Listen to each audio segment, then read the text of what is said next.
हमारी एलिस सुबह सोकर उठती है। वो कहती है वाह फाइनली मैं यहाँ पर अकेली हूँ। और तब वो बालकनी में खड़ी थी। वो कहती है सूरज तो अभी तक चमक रहा है लेकिन अभी तक कोई आया और उसने पर्दे नहीं हटाए। पता नहीं शायद मेरी टांगे ना काट दी जाए। मैं इतनी देर तक सोती रही हूँ। तभी पीछे से कोई आवाज आती है। वो कहती है लेडी क्या आप उठ गई हैं? तो वो कहती है लो आ भी गई जिसका मुझे इंतजार था, लेकिन ये आवाज तो जानी पहचानी नहीं लग रही। तो तभी वहां पर एक नई मेड थी। वो कहती है ग्रीटिंग्स, मेरा नाम है आइलीन और आज से मैं आपको सर्व करूंगी और ड्यूक ने स्पेशली मुझे कहा मैं आपकी देखभाल करूं। तो वो कहती है वाओ सच में ये मेरी मेड है। और वो उसके लिए पानी भी लेके आई थी और उसके लिए हैंकरचीफ भी लेके आई थी। वो सोचती है ये तो कितनी अच्छी है ना और कितनी क्यूट है, इसने तो अभी तक मुझे चढ़ाया भी नहीं है। तो वो कहती है कि आप ब्रेकफास्ट करना चाहेंगे? तो हमारी यूनियन सोचती है ये कितनी सारा क्यूट है, इसने अभी तक एक बार भी मुझ पर फ्राउन नहीं किया, देखो सही कितनी तमीज वाली है। तो वो कहती है मेरी मॉम ने ब्रेकफास्ट नहीं किया है ना? तो वो कहती है जी बिल्कुल, उन्होंने अपने कमरे में खा लिया। तो हमारी यूनियन कहती है ठीक है तो चलो हम लोग वहीं पे चलते हैं। तो तब वो तैयार होकर वहां जा रही थी और उसकी मेड उसके पीछे थी। तभी रास्ते में उनको सीना मिल जाती है। वो कहती है गुड मॉर्निंग मैम। तो फिर वो कहती है मेरे पास कुछ है जो मुझे आपको बताना है। तो हमारी कहती है क्या इसको मुझे क्या बताना है? तभी उसको आवाज आती है क्या तुम यहाँ पर आ गई? और वो थी उसकी मदर इन लॉ जो कि पूरी रेडी थी और वो सीढ़ी के ऊपर खड़ी थी और वो दोनों उसकी तरफ देखती हैं। तो फिर वो नीचे आते हुए उन्हें ताने मारते हुए कहती है तुमने कहा था तुम तो प्रीस्टेस बनने वाली हो लेकिन फिर भी तुम पैलेस में ऐसे घूम रही हो, तुम तो बिल्कुल एक वीकलिंग हो, कितनी रूड हो ना तुम। तो वो सोचती है अब ये क्या हो गया, मैंने तो रास्ता बदलना था लेकिन ये मुझे यहाँ पे क्यों टक्कर गई। तो फिर सीना कहती है आपको क्या मतलब हुआ? क्या डचीज का फैसला ठीक नहीं था कि वो प्रिंसेस बनना चाहती हैं? वो भी ड्यूक के लिए बनना चाहती थी और इसके अलावा ड्यूक तो उठ गए हैं ना क्योंकि उन्होंने उनके लिए प्रेयर की। मुझे लगता है आप खुश नहीं हैं। तो उसकी मदर इन लॉ वो तो बड़े गुस्से में आ गई थी। वो कहती है तुम्हारी हिम्मत कैसे हुई ये कहने की? और पीछे से मेड्स बातें की जा रही थी। तो हमारी नौं सोचती है मुझे यहाँ से निकलना ही होगा। वो कहती है मैं यहाँ से जा रही हूँ। तो तब वो हंसने लगती है। तो उसकी मदर इन लॉ कहती है क्या, एक मिनट रुको, ये तुम्हारे साथ कौन है? तो वो मेड कहती है माफ कीजिएगा मेरा नाम है आइलीन और आज से मैं डचिस की मेड हूँ हिज मेजेस्टी के ऑर्डर पर। तो उसकी मदर इन लॉ कहती है क्या तुम्हारी हिम्मत कैसे हुई? इस हाउस की ओनर मैं हूँ और मैंने तुम्हें यहाँ पे नहीं रखा। और तब वो कहती है तुम मुझे इग्नोर कर रही हो और तुम ये करना चाहती हो मेरे सामने झुको और ताकि मैं तुम्हारी एग्जाम्पल बना सकूं, ताकि कोई और मेरे सामने बदतमीजी ना कर सके। तो हमारी बहन कहती है क्या ये मेरी मेड को पनिश करने वाली है? तो आइलीन वो तो बहुत ज्यादा डरी हुई थी और बेचारी आइलीन की आंखों में तो आंसू आ गए थे। हमारी बहन सोचती है क्या सच में ये मिसेस क्विलन की परमिशन से यहाँ पर नहीं आई? तो इसको किसने भेजा है? शायद ड्यूक ने। तो वो कहती है प्लीज आप ऐसा कुछ नहीं कर सकती। वो कहती है अगर इसको आज पीटा गया तो ये सब कुछ मेरी गलती होगी। तो वो अपनी मेड के सामने रहती है। तो उसकी मदर इन लॉ कहती है क्या सच में तुम मेरे खिलाफ बगावत कर रही हो? तुम्हारी हिम्मत कैसे हुई? वो कहती है मोम आइलीन ने वही कहा जो मैंने उसको करने के लिए कहा, प्लीज आप उसे पनिश मत करें। तो तब सीना कहती है जी बिल्कुल मैम, आपका बिहेवियर कोई सेंस नहीं बनाता। तो वो बड़े गुस्से में आ गई थी। वो कहती है शायद तुम्हारा दिमाग खराब हो गया है, मैं तुम्हारा बिहेवियर सबसे पहले दुरुस्त करती हूँ। और तब उस पर हाथ उठाने लगती है लेकिन तभी वो तमाचा मारती है। तो हमारी बहन कहती है क्या? और उसकी मदर इन लॉ भी कहती है क्या, क्योंकि वो तमाचा पड़ा था सीना के मुंह पर। वो कहती है मिस मेल्टन आपने मुझे बचाया। तो तब उसके चेहरे पे निशान पड़ चुका था। वो कहती है मुझे पता है आप बहुत ज्यादा गुस्से में हैं लेकिन फिर भी दूसरों पे हाथ उठाना कभी भी एक्सेप्टेबल नहीं है और आपको ये पता होना चाहिए कि ये नोबल मैनर्स के खिलाफ है मिसेस क्विलिन।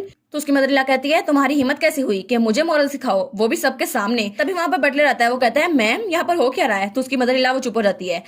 तो फिर वो कहती है मैं तो अपनी फैमिली के लोगों को डिसिप्लिन करने की कोशिश करी थी लेकिन मुझे लगता है कि यहाँ पर कोई फायदा नहीं है, इसलिए मैं यहाँ से जा रही हूँ, इसलिए कॉन्सिक्वेंसेज तुम लोगों को खुद पता हो गए। तो हमारी हीरोइन उसकी मेड और सीना वहीं पे खड़ी थी। तो तब डचीज आराम से ऊपर चली गई थी अपनी मेड्स के साथ। तो हमारी हीरोइन सोचती है देखो सही, बटलर के सामने मुंह खोलने की इसकी हिम्मत नहीं हुई लेकिन सिर्फ मैं ही कमजोर टारगेट हूँ इसलिए मुझे टारगेट किया जा रही थी।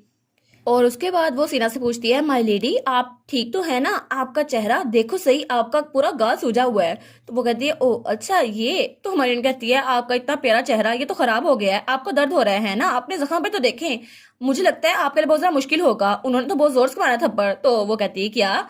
और फिर वो हंसने लग जाती है। वो कहती है नहीं नहीं मुझे लगता है मिसेस क्विलन का दिमाग खराब हो गया है, शायद इसलिए वो ऐसा कर रही थी, लेकिन मुझे लगा था कि अगर उन्होंने तुम्हें थप्पड़ मारा तो तुम बहुत ज्यादा स्मॉल और फ्रेजाइल हो, तुम तो उड़ के पीछे चली जाओगी। तो हमारी उन कहती है क्या स्माइल और फ्रेजाइल, इन्होंने मुझे बनी समझा हुआ है क्या?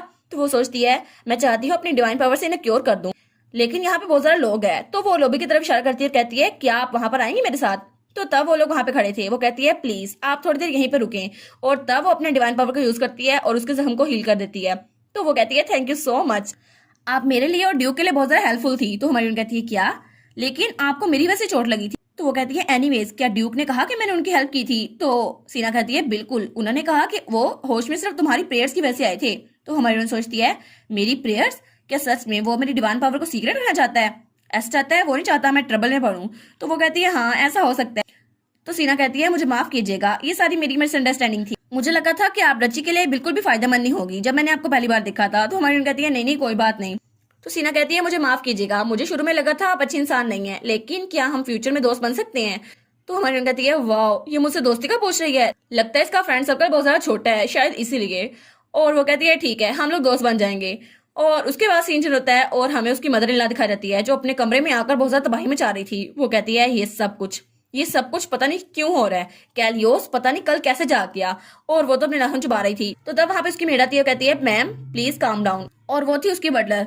तो मिसेस क्विलन कहती है क्या तुम सीरियस हो? मुझे तो ये सोच के बहुत ज्यादा गुस्सा आ रहा है कि मेरे पीठ पीछे ये सब कुछ होता रहा लेकिन मैंने उनके हाथ नहीं काटे। तुमने देखा नहीं कि एलिस को कैसे कैलियोस और मिल्टन ने अपने इशारों में नचाया हुआ है। तो उसकी मेड कहती है मैम मुझे लगता है लिटिल मिस की वजह से, उनकी प्रेयर की वजह से ड्यूक जागे हैं, इसलिए उनको नहीं लगता कि वो खतरनाक है, इसलिए शायद वो आपके डॉटर इन लॉ को यूज करें ताकि वो हम पे स्पाई कर सके। तो उसकी मदर इन लॉ कहती है क्या?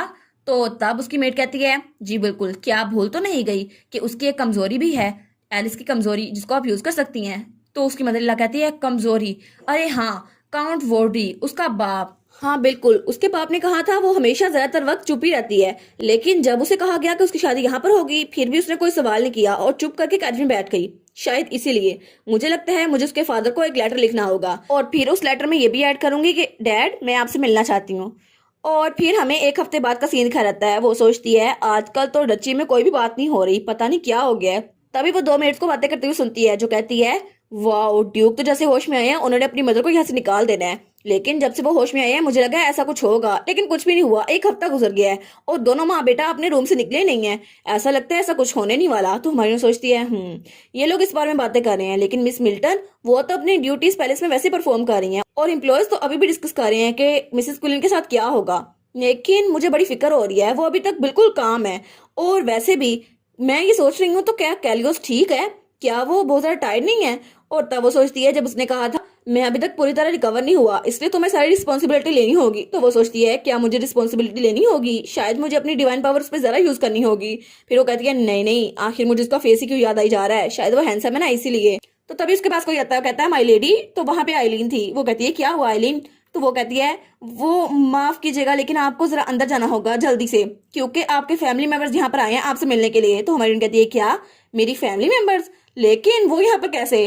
तो थोड़ी देर बाद वो वहाँ गेस्ट रूम में पहुंच गई थी। तो उसका डैड कहता है मैंने वो सब कुछ किया जो मैं तुम्हारे लिए करना चाहता था और तुम्हारी शादी इस जगह पे करवाई, लेकिन फिर भी तुम एहसान नहीं मान रही। और उसका डैड तो बहुत ज्यादा मोटा हो गया था, लेकिन उन्होंने तो वेट गेन कर लिया था और उसके बाद भी हमारी हीरोइन की तरह पिंक थे। तो उसकी मॉम भी रोते हुए कहती है क्या तुम भूल गई कि मिसेस क्विलन के हम पे कितना सारा एहसानात है और तुम्हारी हिम्मत कैसी हुई कि उनका फेवर रिटर्न ना करो।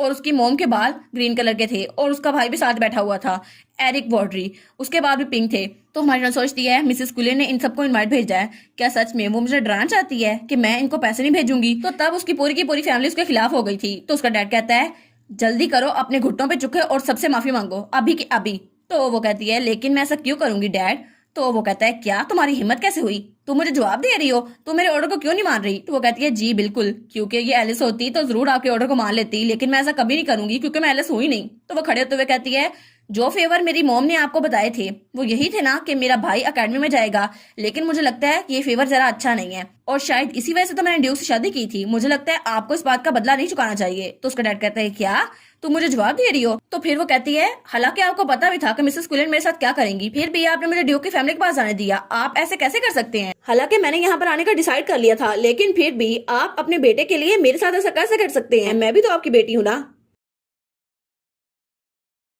और इसी के साथ ये वाला पार्ट यहाँ पर ख़त्म। तो आप लोग बताइएगा आपको ये पार्ट कैसा लगा, प्लीज़ लाइक करिएगा, कमेंट करिएगा और शेयर करिएगा। और जो न्यू व्यूवर्स हैं काइंडली वो चैनल को सब्सक्राइब कर दें और पिछली वीडियोस का लिंक आपकी स्क्रीन पर नज़र आ रहा होगा तो काइंडली उनको भी चेकआउट कर लें। Thank you so much.